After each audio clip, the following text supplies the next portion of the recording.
Bienvenidos a Club de Prensa en NTN 24. Transmitimos desde Washington, a 3 cuadras solamente de la Casa Blanca. Y no olviden ustedes que al final de este programa, si lo quieren ver completo o quieren ver a partes, lo pueden encontrar en nuestra página de Facebook o también por nuestra cuenta de Twitter. Y el audio, el podcast está en SoundCloud. Les doy la bienvenida a los invitados hoy a este programa. En primer lugar está con nosotros el periodista y escritor venezolano vinculado a The George Washington University en esta ciudad, Roger Santo Domingo. Bienvenido como siempre a esta casa, Roger. Muchas gracias, Juan Carlos. Pepe López Zamorano, corresponsal jefe de la Agencia Mexicana de Noticias Notimex, periodista mexicano, gracias por estar aquí. Gracias. María Luisa Rosell, corresponsal de Radio Programas del Perú, gracias por acompañarnos. Gracias, Juan Carlos. Y Juan Carlos Hidalgo, investigador costarricense del Cato Institute, un centro de pensamiento de esta ciudad, gracias por estar también con nosotros. Buenos días. A propósito, usted que es hincha del Chelsea, uno de los equipos más famosos de fútbol del Reino Unido, que ganó el domingo, el sábado, la FA Cup, que es el torneo de fútbol en Inglaterra más antiguo que hay, de finales del siglo XIX, en un partido venció 1-0 al Manchester United. Hay información sobre Roman Abramovich, el multimillonario ruso, dueño del Chelsea. El señor no estuvo en el partido, no estuvo posteriormente tampoco ahí, y resulta que tiene un problema con la visa en el Reino Unido, porque hizo la solicitud para que le renovaran la visa y no le han respondido. El señor Abramovich tiene 11 mil millones de dólares, es la 13ª fortuna en el Reino Unido, hizo mucho dinero con el petróleo y el gas, algunos dicen que de forma dudosa en los años 90 en Rusia, pero no se sabe si ahora con la cantidad de sanciones que ha habido del Reino Unido contra los rusos como consecuencia del envenenamiento de este ex espía Sergei Skripal recientemente en el Reino Unido, eso tenga que ver con el retraso de la aprobación de la visa del señor Abramovich. ¿Qué será lo que está pasando, Juan Carlos Hidalgo? No sé, bueno, ha sido un año duro para Abramovich. Se divorció y por supuesto que le ha costado económicamente ese divorcio algo.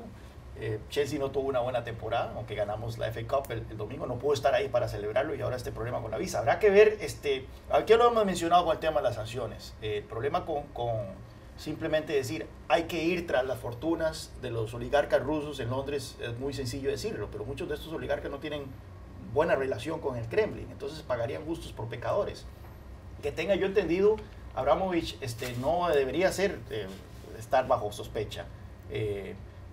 Su fortuna es legítima, pero bueno, ojalá que se le resuelva este inconveniente, no solo por él, sino para todos los hinchas blues. Sobre todo por el equipo, para ustedes. Eso es verdad, que los hinchas de los equipos siempre... Bueno, primer asunto, noticia política en América Latina con impacto mundial, sin duda tiene que ver con Venezuela. Ayer hubo elecciones presidenciales en ese país y Nicolás Maduro fue reelegido con el 67,7% de los votos según el Consejo Electoral. En segundo lugar quedó Henry Falcón, un hombre que fue chavista y gobernador del estado de Lara, que obtuvo el 21,2%, y más abajo, con 933 mil votos, Javier Bertucci. Maduro obtuvo 5.869.000 votos y Falcón 1.832.000. El señor Falcón dijo que no reconocía el resultado de estas elecciones, que ese proceso electoral para él no fue válido y además está pidiendo que se repitan los comicios, seguramente en el segundo semestre de este año. Y por otro lado, el Grupo de Lima, en donde hay varios países latinoamericanos y del Caribe, ahí están Argentina y Brasil, también Canadá, Chile y Colombia, y Costa Rica, Guatemala, Guyana y Honduras, al igual que México, Panamá, Paraguay, Perú y Santa Lucía, emitió un comunicado diciendo que no reconocía el resultado electoral por una parte, que todos estos países van a llamar a consultas a sus embajadores, van a llamar a los embajadores de Venezuela en cada una de estas naciones para quejarse por lo sucedido, y que además lo que hay que tratar de establecer es un mecanismo para ayudar de forma humanitaria, para que llegue ayuda humanitaria a los venezolanos. Aquí lo que se pregunta a todo el mundo, Roger, es, bueno, ¿y ahora qué? Porque resulta que Maduro ha sido reelegido, prácticamente nadie reconoce este resultado. Me decía usted antes de entrar acá que tal vez 5 o 6 países únicamente. ¿Y ahora qué? Bueno, primero que nada hay que ver que cambia el escenario de esta manera. Ahora Maduro fue electo en un proceso que es desconocido por la mayor parte del mundo, que ha sido denunciado por la oposición, y eso cambia el signo de lo que venía. Él había sido electo en unas elecciones que puede haber sido cuestionadas, pero aceptadas incluso por los partidos de oposición, y había sido reconocido por el mundo. Ahora, además de las violaciones de derechos humanos, las denuncias de crímenes de lesa humanidad, de narcotráfico, corrupción, está un presidente que ha sido electo en unas elecciones fraudulentas o que no fueron tales. Ni siquiera con trampa lograron superar la votación o igualar la votación que tuvieron en el pasado. Se estima que aproximadamente fue electo por 28% de la población votante. O sea, ni siquiera con trampa lograron superar ese nivel. Y se habla de que votó oficialmente 48% de la población con edad para votar, pero conteos independientes hablan de un 30%, en realidad, una abstención históricamente elevadísima. La más alta en los últimos 20 años, me parece, o desde los años 20. Entonces es cierto, en este momento Maduro está más débil que nunca. Institucional y políticamente está deslegitimado, la economía del país está colapsada, está aislado internacionalmente. Son los 5 países, casi todos regidos por dictaduras: Cuba, Nicaragua, Rusia, y China. Hacen un peso político importante en el mundo, pero no le dan legitimidad.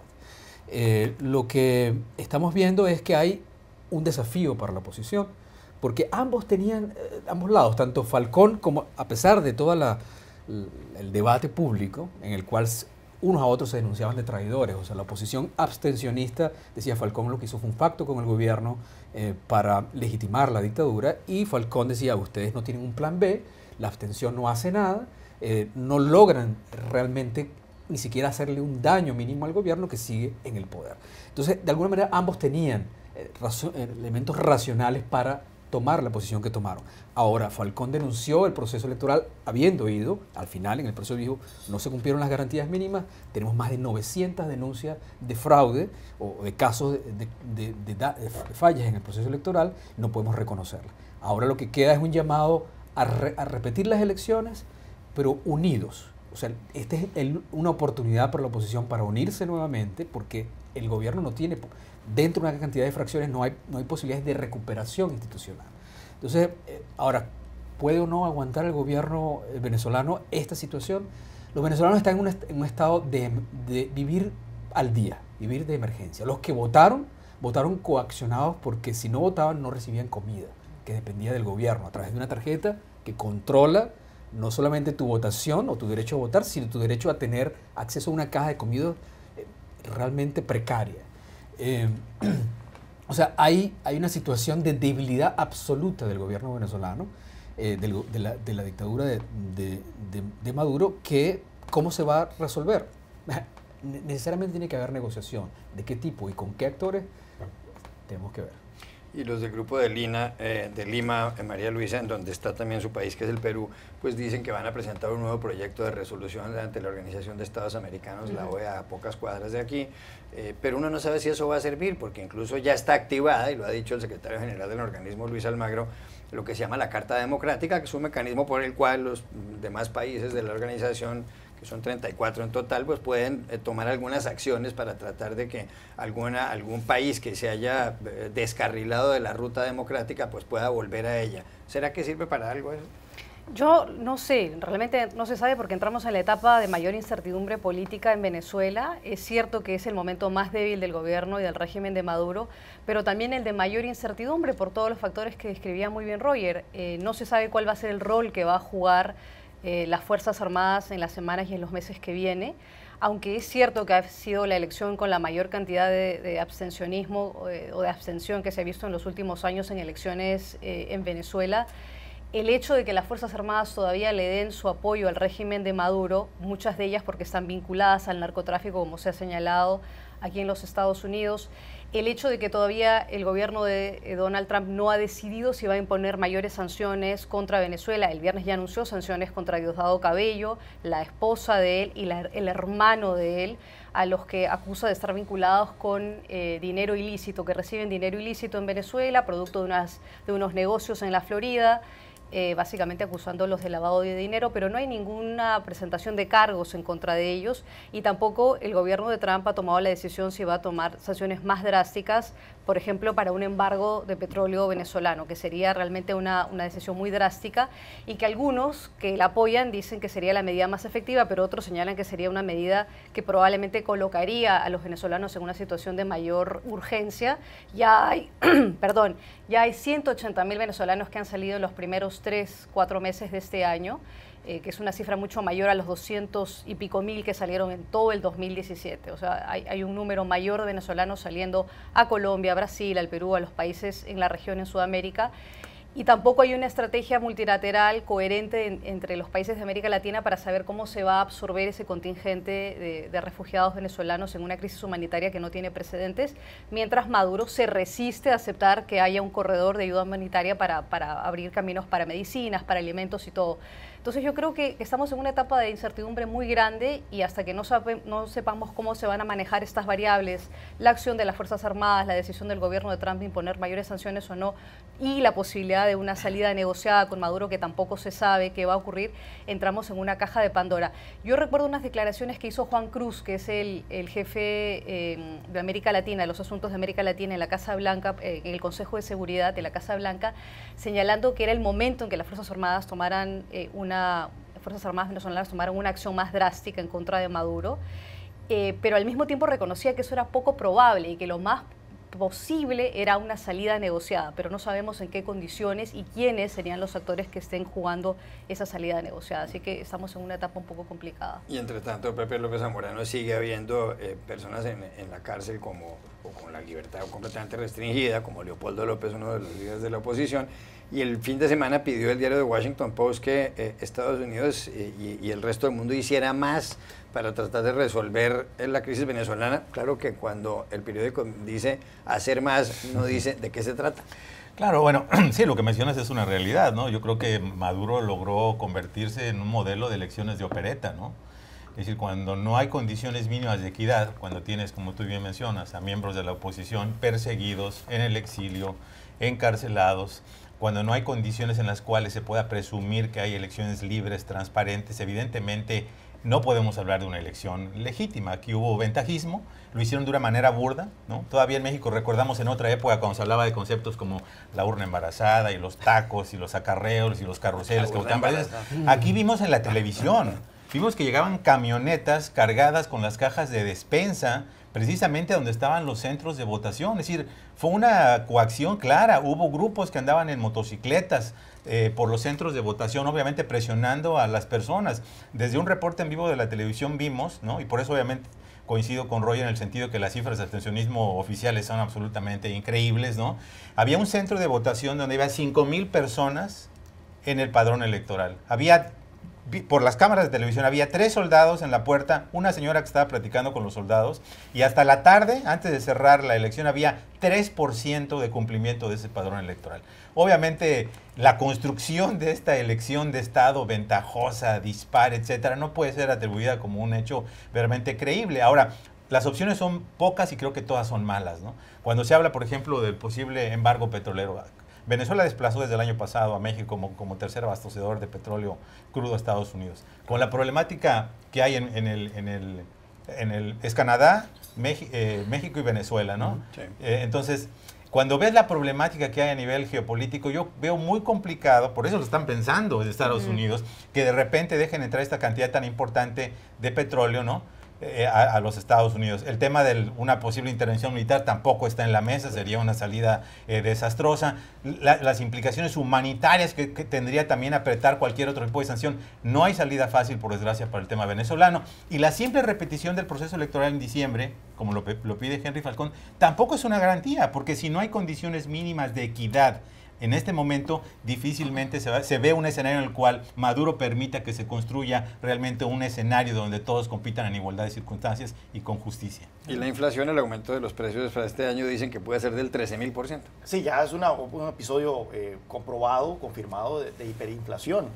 El peso de muerte de la maltrecha democracia venezolana no fue ayer, sino que fue el año pasado cuando se conformó esa asamblea constituyente, que fue denunciado por la oposición, pero luego la oposición decidió participar en elecciones regionales convocadas por esa asamblea constituyente espuria. Y varios de los gobernadores, los pocos gobernadores de oposición que se resultaron electos en una elección altamente fraudulenta, aceptaron ser juramentados y jurarle lealtad a esa asamblea constituyente. Desde ahí podemos ver un antes y después en cuanto a la unidad de por sí la Mesa de Unidad Democrática, que de por sí ya era bastante endeble, ya vimos que a partir de ahí empezó a caerse el castillo de naipes que era la oposición, y desde entonces ya vemos un panorama desolador. La gente perdió totalmente esperanzas de tirarse a las calles porque sabe que es totalmente infructuoso. No hay garantías de que nada vaya a cambiar. El régimen es muy selectivo, no recurre a una matazón indiscriminada como ocurrió en el Maidan en Ucrania, ¿verdad? En donde en un solo día 77 personas o algo por el estilo murieron, sino que es una represión selectiva, en donde un día mueren 2, un día mueren 3, se agarra un poco de gente, se le tortura y nada pasa. Y la gente dice, bueno, entonces, ¿qué vamos a pelear en las calles? La oposición no solo se le impide participar a sus figuras más emblemáticas, algunos están en la cárcel, otros en el exilio, sino que entre ellos mismos están peleados. Así que es un panorama desolador lo que tenemos actualmente en Venezuela. La gente que podría pelear y darle algún tipo de resistencia al régimen ya se ha ido, y los que quedan están más preocupados en ver cómo comen que en tratar de restaurar la institucionalidad democrática del país. Ahora bien, uno nunca sabe cómo funcionan estas cosas. Cuando uno menos lo espera es cuando algo revienta y se viene todo el régimen abajo. Pero la manera en que esta dictadura se ha compuesto, se ha consolidado, no hace prever por el momento un punto de fractura. Sí, la economía es el punto de Aquiles, definitivamente, una hiperinflación de esta magnitud. Vemos que ya hay empresas que están tratando de conseguir órdenes para que se decomisen activos de PDVSA, al punto de que los tanqueros de PDVSA han sido devueltos a aguas venezolanas para que no puedan ser decomisados por las deudas que tiene tanto PDVSA como el gobierno venezolano. El país está en default, está en mora de pagos, la situación económica se continuará deteriorando, pero ¿qué va a hacer que esto se rompa? El costo de esta gente de salir del poder es demasiado alto. No solo han incurrido en crímenes de lesa humanidad, sino que han incurrido en narcotráfico, que no es un crimen que se pueda brincar muy alto, a menos que uno sea Juan Manuel Santos. Y después el otro punto es que las Fuerzas Armadas también están involucradas en estos crímenes. O sea, no es que se pueda negociar con las Fuerzas Armadas por aparte, están involucradas fuertemente en estos crímenes y cuentan con el control político de los órganos de seguridad del gobierno cubano, que impiden que haya algún tipo de coordinación para alguna resistencia armada. Así que yo no veo salida, lamentablemente, a esta situación. Es que ante todo, primero, esto es un gobierno de la Fuerza Armada. O sea, ahí los militares están controlando todo el aparato del Estado. Y Maduro, bueno, es un títere, quién sabe si de los mismos cubanos. Hemos encontrado que se ha encontrado públicamente, salió la semana pasada. O sea, Venezuela compró $400 millones en petróleo para dárselo a Cuba, sí, a precio subsidiado, que después vende. O sea, no solo es un negocio, sino que es obviamente un Estado controlado por otro. O sea, es más evidencia de traición a la patria que esa, no creo que la podemos encontrar. Además, vimos a Santos denunciando la detención de un cargamento de comida en Cartagena, que iba miles de toneladas que iban para alimentar a los pobres, comida podrida, comprada a alto precio, pero realmente con el fin de corrupción y por un fin miserable, que es manipular el resultado electoral. Ahora, la realidad es que económicamente también el colapso no va a venir por una sanción petrolera. La sanción petrolera ya se la puso el gobierno. Exacto. O sea, Venezuela está gradualmente y aceleradamente reduciendo su capacidad de producción petrolera. Sí. El nivel de producción ahora es igual a los años 50, en 1950. Colombia superó a Venezuela como proveedor de petróleo de los Estados Unidos. O sea, ahora es Colombia después de México. La cifra es Canadá, Arabia Saudita, era México en tercer lugar, luego era Venezuela, ahora Venezuela rebasó a México. Bueno, de acuerdo con el Departamento de Comercio. Sí, bueno. Colombia no aparece en ese mapa. Bien, estos son cifras que recién han sido reveladas y lo que te indica, hay dos beneficiarios como mercado. O sea, los rusos desde que entraron a producción de petróleo en Venezuela, la producción de petróleo rusa y exportación de petróleo ruso ha crecido y la venezolana ha desacelerado. Y ahora la colombiana. Ya regresamos a Club de Prensa. Volvemos a Club de Prensa en NTN 24 desde Washington. Hay elecciones en 2 países latinoamericanos importantes en los próximos días. Dentro de una semana, este domingo, en Colombia, la primera vuelta de los comicios, y según las encuestas, el que está en primer lugar es Iván Duque, de la coalición de Uribe Pastrana, con un 37% aproximadamente, según la mayor parte de los sondeos, seguido por Gustavo Petro, el exalcalde de Bogotá, en segundo lugar con un 29%, y después Sergio Fajardo, el exalcalde de Medellín, con alrededor de un 15%. Las otras elecciones son dentro de un mes y una semana, el 1 de julio, más o menos ese es el tiempo que resta, que son las elecciones en México, las presidenciales, en donde no hay segunda vuelta. Según los comicios, el que va a ganar es Andrés Manuel López Obrador, del movimiento de Morena, que tiene una ventaja de casi 20 puntos con respecto al segundo, que es Ricardo Anaya, por México al Frente, que está representando una alianza del PAN, el PRD y un Movimiento Ciudadano, y en tercer lugar aparece el candidato del PRI, José Antonio Meade, un hombre que ha sido ministro, un burócrata conocido, y más abajo aparece Jaime Rodríguez, el Bronco. Ayer tuvo lugar, anoche, el segundo de los 3 debates presidenciales televisados, en esta ocasión en Tijuana. Y hubo insultos, ahí se dijeron de todo, se llamaron cínico, farsante. En algún momento, incluso cuando Ricardo Anaya se le acercó a López Obrador sacó su billetera o la cartera y dijo: no me la vayas a quitar, como diciéndole: no me vayas a atracar, no me vayas a robar la billetera. Bueno. Luego, Meade en un momento dado también, y fue otro de los momentos llamativos, aquí no hubo insulto en esta parte, dijo que él no cree que se hubiera equivocado Enrique Peña Nieto, el actual presidente, cuando invitó a Donald Trump, siendo candidato Trump, a México para que hablara y demás. La pregunta aquí es: ¿quién ganó este debate y quién lo perdió de cara a las elecciones presidenciales? Mira, antes que nada, déjame decirte, para que se dé un poco cuenta el público lo que ha avanzado la democracia mexicana. Acabo de recibir hace un minuto una notificación de UPS, el servicio de paquetería, informándome que mi paquete electoral como mexicano en el extranjero, con el que puedo votar y que tengo que devolver antes del 29 de junio, está por llegarme a mi casa mañana.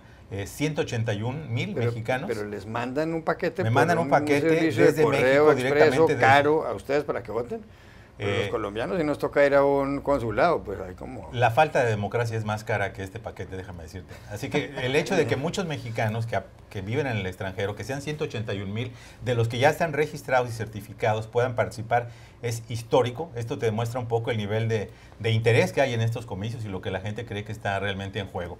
Respondiendo a tu pregunta, hablando estrictamente como mexicano votante indeciso, déjame decirte que si el debate, la intención era crear un show, ¿no?, un espectáculo muy divertido, ¿no?, para entretener a la gente, donde hubo, como bien dices, descalificaciones, ataques cara a cara, la escena de la billetera de López Obrador, que él sacó un libro y ficticio que supuestamente había escrito el propio Anaya, las ocurrencias del Bronco de expropiar la banca mexicana, específicamente el Banco Banamex. Yo creo que si esa era la intención, cumplió muy bien con las expectativas. Éxito total. Éxito total. Ahora, si la lógica era realmente crear este nuevo formato muy bueno de asamblea popular, donde participaron 42 ciudadanos, donde 6 tuvieron oportunidad de hacer las preguntas, realizado en la frontera, obviamente, para hablar del tema de la dinámica binacional Estados Unidos-México, la migración, las deportaciones, el Tratado de Libre Comercio, es una zona muy pujante en materia comercial, la zona de la frontera norte, y si por eso era la lógica de nosotros como votantes indecisos,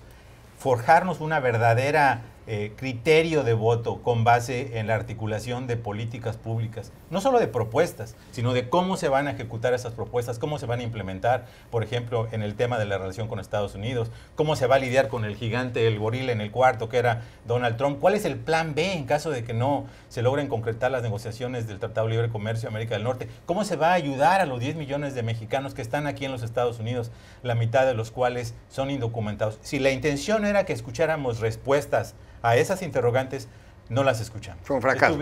Nos quedaron a deber en ese sentido. O sea, fracasó el debate en ese sentido. Yo creo que hay un barómetro importante. La lógica de la competencia política era ver de qué manera un debate podía cambiar lo que parece ser una dinámica inamovible, que es que López Obrador se mantiene en primer lugar alejado del segundo lugar y de qué manera el segundo y tercer lugar quizá tenían la oportunidad de cambiar esa dinámica de tal manera que fueran en ascenso y quitarle votos a López Obrador. En ese sentido, hay que decir que José Antonio Meade tuvo un desempeño mucho mejor que en el primer debate, fue mucho más articulado, creo que se sintió mucho más suelto en este formato, reviró muy bien a las preguntas, fue muy ágil, etcétera. La gran interrogante es si ese buen desempeño en el debate le alcanza para cambiar la dinámica y le alcanza para empezar a remontar en lo que falta al 1 de julio. No lo sabemos en este momento, probablemente mañana, pasado mañana, sabremos las primeras encuestas oficiales, estadísticos, bien hechas, ¿no? Porque hubo por teléfono, pero no fueron científicas.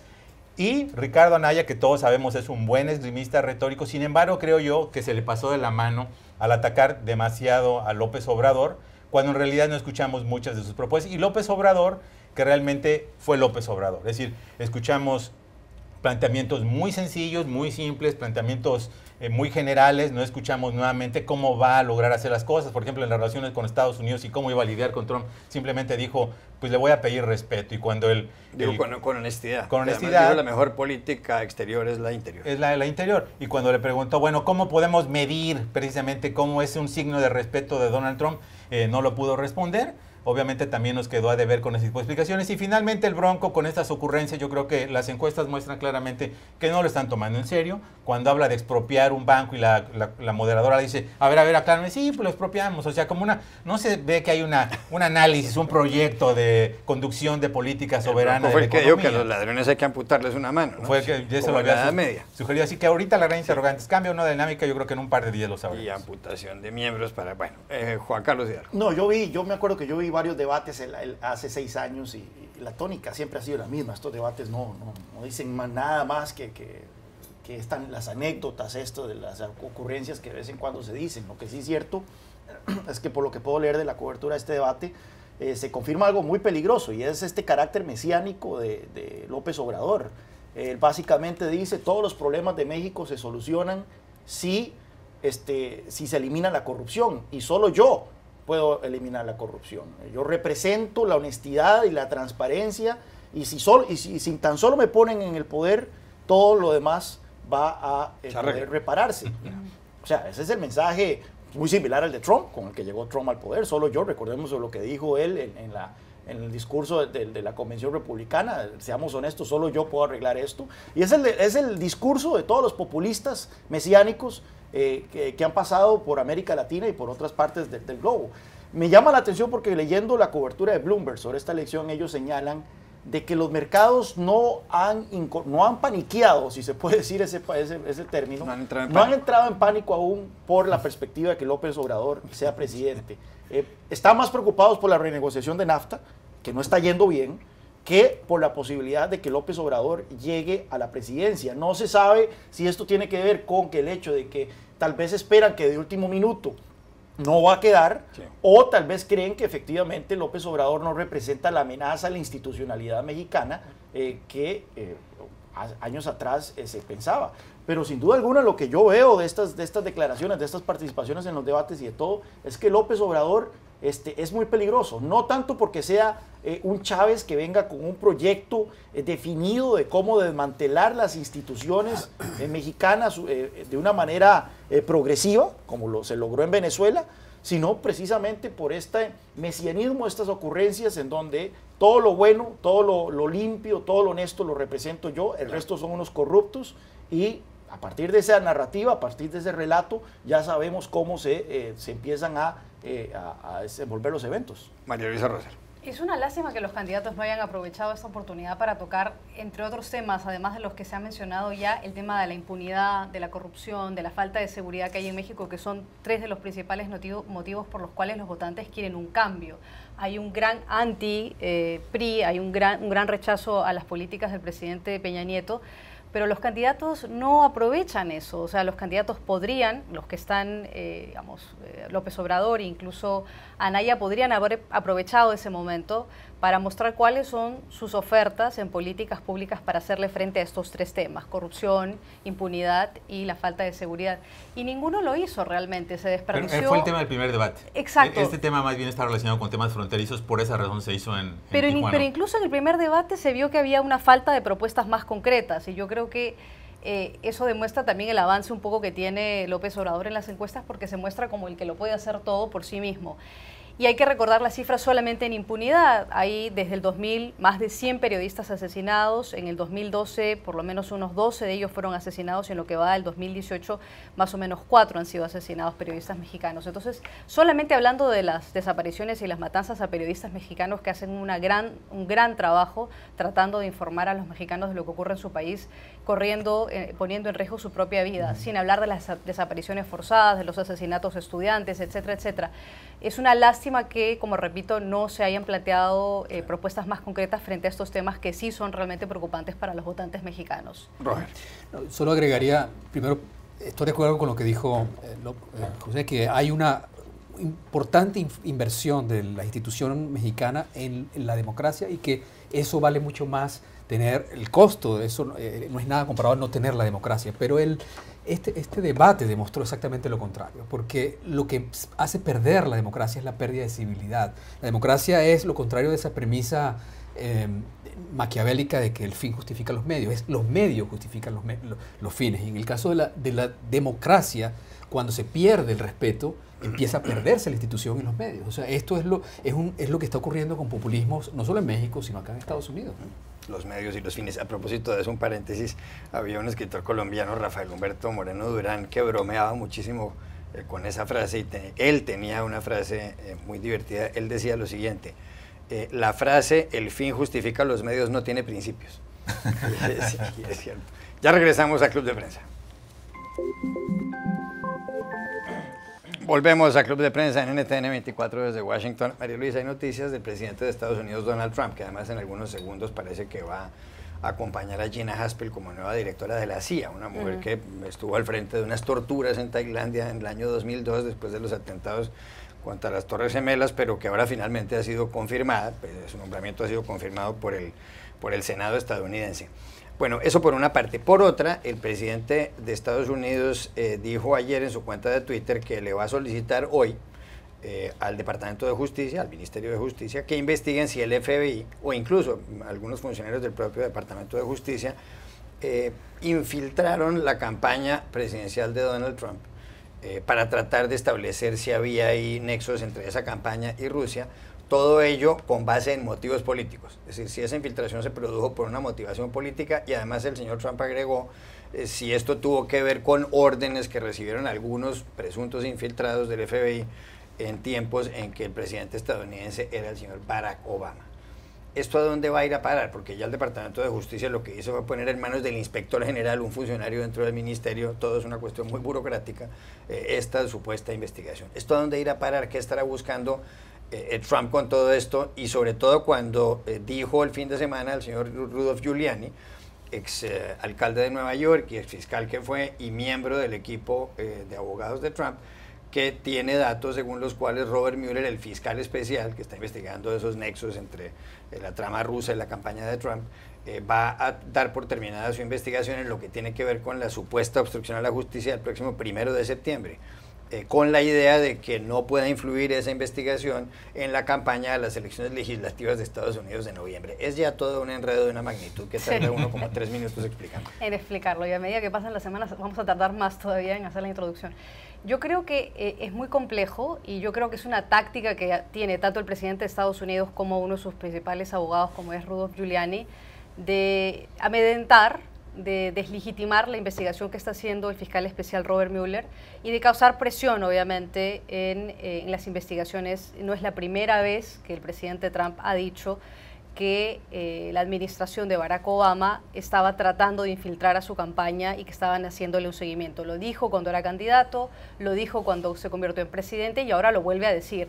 Y ahora es mucho más grave porque hay una amenaza de él al exigir, presidente en ejercicio, exigiendo al Departamento de Justicia que investigue al FBI por haber utilizado políticamente a sus funcionarios para hacerle un seguimiento. Todo esto yo creo que tiene también que ver con el origen de esta presión que hace el presidente de los Estados Unidos cuando se sabe que el FBI pidió a la Corte de FISA, que es una corte especializada para este tipo de investigaciones, es una corte federal que se encarga de ver si le da o no, le otorga o no al Poder Judicial, en este caso al Departamento de Justicia, autorización para que pueda registrar las llamadas o las comunicaciones de funcionarios o de personas involucradas en un caso. En este caso se trata de Carter Page, que era un consejero de política exterior del presidente Trump cuando era candidato durante su campaña electoral en el 2016. Se habrían interceptado parte de las comunicaciones de Carter Page de octubre del 2016 y esas comunicaciones han sido parte de la investigación de Robert Mueller. Aparentemente habría evidencia suficiente para que se haya presentado la autorización de registrar esas comunicaciones, de que hubo contactos entre Carter Page, siendo un allegado de la campaña de Trump como consejero en política exterior, con miembros de la inteligencia rusa. Trump está fastidiado por eso y lo que quiere es frenar las investigaciones que lleva adelante Mueller. Y por otro lado está la actitud de su principal abogado, Rudolph Giuliani, de decir que él ya sabe de buena fuente que tiene una fecha el término de estas elecciones porque se acercan las elecciones legislativas. Y lo que él ha hecho es hacer un poco la comparación y la analogía de lo que ocurrió con James Comey cuando dio las declaraciones que todos conocemos al decir que se iba a investigar a Hillary Clinton y sus correos electrónicos, faltando pocas semanas para las elecciones, y luego, cuando ya venía una semana para el día de las elecciones, dijo, no, en realidad no hay nada que investigar, todo está bien con la señora Clinton. Muchos creen que eso tuvo una influencia en los resultados de las elecciones o una influencia en la intención de la gente a la hora de ir a votar. Hacer esto en este momento es parte de esa estrategia que los dos están haciendo, el presidente Trump y su principal abogado, para poder sembrar un manto de dudas sobre las investigaciones que están llevando adelante Mueller y su equipo. No es la primera vez que lo ha hecho y yo creo que hasta que llegue el día de las elecciones legislativas en noviembre, vamos a ver que esas campañas de amedrentamiento y de presión en el Departamento de Justicia van a continuar. 40 segundos, Juan Carlos Hidalgo. Bueno, van a ser 3 meses eternos, ¿verdad? Por dicha tenemos al Mundial de por medio, y eso nos va a distraer un poco, pero sí, hay mucha especulación, cada día salen personajes nuevos. Ayer oí de uno nuevo, George Nader, hasta ayer no lo había oído, pero todos los días salen personajes nuevos que supuestamente se reunieron con hasta un príncipe árabe en hacer las Cheyes, como mencioné el otro día, solo falta que Charlie Sheen salga en esta trama, o el príncipe Enrique, para hacer algún tipo de hacerla completa. Lo cierto es que Trump está dominando el relato. Yo creo que Trump muy hábilmente ha puesto muchísimas... Si yo fuera un seguidor de Trump allá en el medio oeste de Estados Unidos, siguiendo esto, la obsesión de la prensa con esta investigación, yo comprendería totalmente el discurso de Donald Trump diciendo esto es una conspiración, no se ha encontrado absolutamente nada. La gente que ha sido acusada hasta el momento no se ha comprobado ninguna relación de colusión con potencias extranjeras, con gobiernos extranjeros. Sí. Se les ha acusado por delitos que no tenían nada que ver con la prueba, y al final esto va a terminar en eso. Ese es el discurso. Al final esto va a terminar en eso, en acusaciones sobre temas no relacionados con el objetivo inicial, que era demostrar que hubo una colusión entre el gobierno ruso y la campaña de Donald Trump para ganar las elecciones.